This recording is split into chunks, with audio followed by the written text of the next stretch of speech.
Assalamualaikum warahmatullahi wabarakatuh. Perkenalkan, nama saya Jilan Fauja.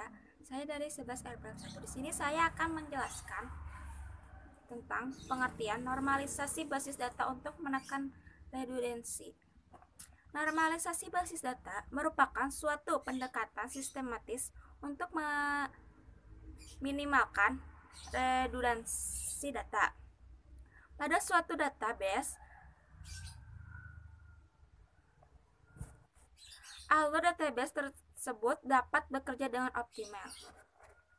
Tujuan normalisasi basis data adalah untuk menghilangkan dan mengurangi redundansi data, dan tujuan yang kedua adalah memastikan dependensi data atau data berada pada tabel yang tepat.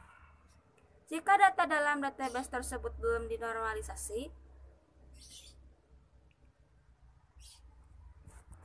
maka akan terjadi 3 kemungkinan yang akan merugikan sistem secara keseluruhan. Itu pertama, insert anomaly, situasi di mana tidak memungkinkan memasukkan beberapa jenis data secara langsung di database. Kedua, delete anomaly, penghapusan data yang tidak sesuai dengan yang diharapkan. Artinya, data yang harusnya tidak terhapus mungkin ikut terhapus. 3. Update anomaly, situasi di mana nilai yang diubah menyebabkan inkonsistensi database. Dalam artian, data yang diubah tidak sesuai dengan yang diperintahkan atau yang diinginkan. Selanjutnya, jelaskan teknik normalisasi basis data. Teknik normalisasi basis data adalah upaya agar dalam logika tabel-tabel berada dalam bentuk normal atau normal form yang dapat didefinisikan dengan menggunakan ketergantungan fungsi atau functional dependency. Beberapa bentuk normalisasi. 1. Bentuk tidak normal atau anomaly, merupakan kumpulan data yang direkam tidak ada keharusan dengan mengikuti format tersebut. Kedua, normal pertama atau 1NF. Dalam relational database tidak diperkenalkan adanya repeating group karena dapat berdampak terjadinya anomali. 3. Normal kedua atau 2NF. Dalam perancangan database relasional tidak diperkenalkan adalah partial functional dependency kepada primary key karena dapat berdampak terjadinya anomali. 4. Normal ketiga atau 3NF. Suatu relasi memenuhi normal ketiga jika dan hanya jika relasi tersebut memenuhi normal kedua dan setiap atribut bukan kunci atau non-key tidak mempunyai transitive fungsional dependensi kepada kunci utama atau primary key. Ini adalah contoh normalisasi basis data. Adalah contoh data yang belum dinormalisasi. Dan selanjutnya ini adalah tahap normalisasi 1NF.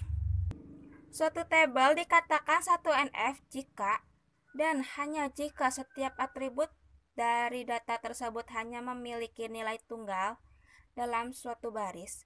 Jadi, tabel yang belum dinormalisasi tidak perlu diubah, sehingga bentuk 1NF menjadi seperti ini. Inti dari normalisasi 1NF adalah tidak boleh ada grouping data ataupun sekarang lanjut tahap normalisasi 2NF. Ini adalah normalisasi 2NF. Syarat 2NF adalah tidak diperkenankan adanya partial atau functional dependency kepada primary key dalam sebuah tabel. Functional dependency adalah setiap atribut yang bukan kunci non-key bergantung secara fungsional terhadap primary key. Intinya, pada tahap normalisasi 2NF, ini tabel tersebut harus dipecah berdasarkan primary key. Sehingga normalisasi 2NF dari tabel tersebut adalah seperti ini. Lanjut normalisasi 3NF. Pada 3NF diperkenankan adanya partial transitive dependency. Dalam sebuah tabel, transitive dependency biasanya terjadi pada tabel hasil relasi atau kondisi di mana terdapat 3 atribut. Intinya, pada 3NF ini, jika terdapat suatu atribut yang tidak tergantung pada primary key, tapi tergantung pada file yang lain, maka atribut tersebut perlu dipisah ke tabel baru.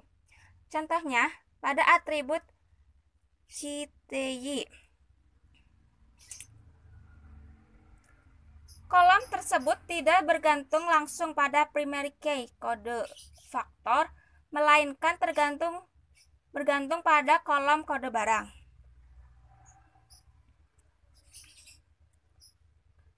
Dari gambar tabel ini menghasilkan satu tabel baru dari hasil pemecahan tabel transaksi, yaitu tabel detail barang yang isinya menampung barang-barang yang dibeli. Sekian dari saya, maaf bila ada kesalahan atau kekurangan kata. Wassalamualaikum warahmatullahi wabarakatuh.